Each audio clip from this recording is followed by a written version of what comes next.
to go inside to talk to City Hall about something that's really important. Let's go. I'm a local middle school student here in Long Beach. I oppose using a liquor license next to the playground at the beach.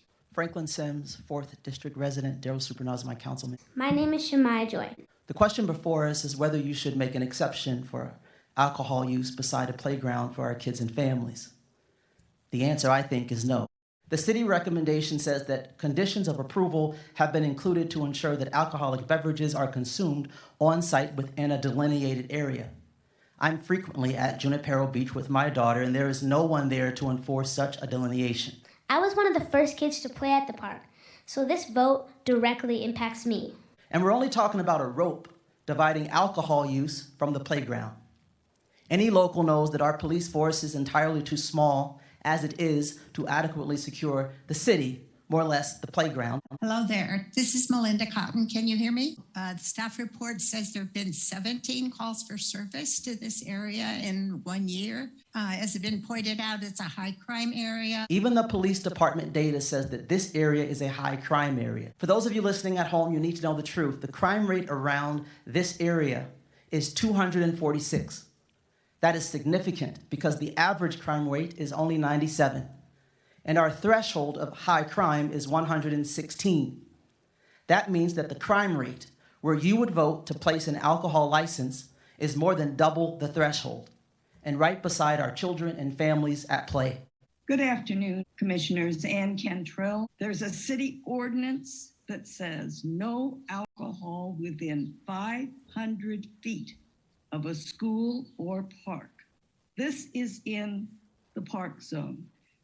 This is next to a children's playground. When our families travel to a park and beaches in Long Beach, we should be able to play in an area safe and free from drunkenness. As in many places around the world, I like to travel personally, and I like to travel and be a guest in my own facilities here in Long Beach.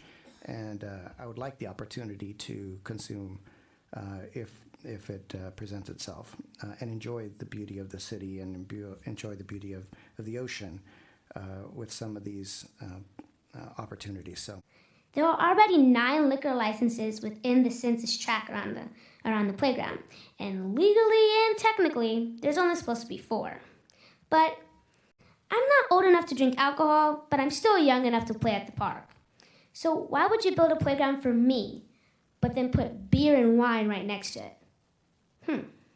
But I also like a good wine and would enjoy the opportunity to take a beer, whatever the price may be, $20, $15, $10. Now let's talk dollars and cents. Even the business owner admits that alcoholic beverage sales would generate a small percentage of the overall sales. So why waive something as big as putting alcohol right beside our kids' playground for such a small amount of revenue generated? Why put a 10th alcohol license in an area where there's only supposed to be 4 if the monetary gain is so small? It seems more reasonable that we value our small children more than small revenue gains. Putting this right on the beach next to a playground is insane. If you can't sell alcohol next to the school where I learn in, then why would you sell beer next to the park I play on? Some places are sacred to kids and families, places like churches, parks, schools, beaches. Each of these places are sacred for communities. My hope is that you would do the right thing and take responsibility for keeping us safe. I'm pleading with you. Set a good example for Long Beach kids and families. The bottom line is simple. Put our families first. Put our children first. And when you do that, Long Beach is going to grow and prosper beyond measure. I know you guys can do it. I believe in you. I have to. My name is Shemaya Joy, and I respectfully oppose the motion, and I ask that you do as well. Thank you for your time. I thank you for your time. I just got out of the meeting, and the motion did pass. I did kind of persuade 2 of the members to vote in the no direction, and I'm very proud of myself. But one of the members that voted yes did acknowledge me, say thank you, Ms. Joy, and I really appreciated that.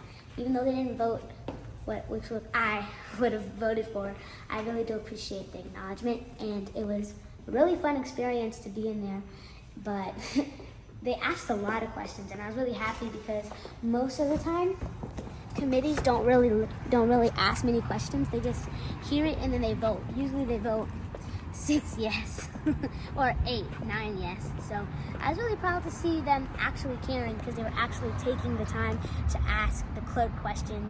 So they are going to try to have some rules put in place with the law. So we'll see if it works out.